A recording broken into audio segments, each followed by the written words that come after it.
বাংলাদেশ খেলাফত মজলিসের মহাসচিব মাওলানা জালালউদ্দিন আহমেদ বলেছেন, একজন উচ্চপদস্থ কর্মকর্তা যদি দুর্নীতিগ্রস্ত হয় তাহলে সে তার অধীনস্থ লোকের বিচার কিভাবে করবে।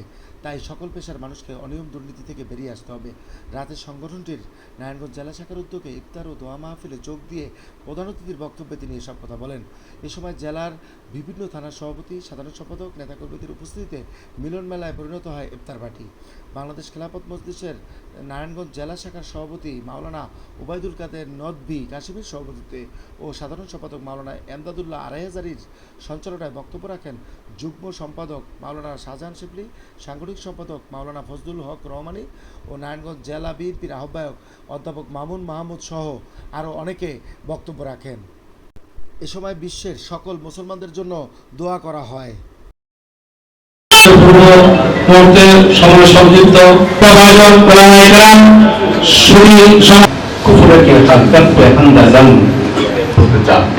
আমরা সবাই মুসলমান।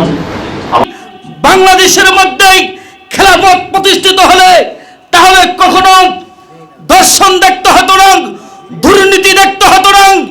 এদের থাকতো মুসলমানের দেশ।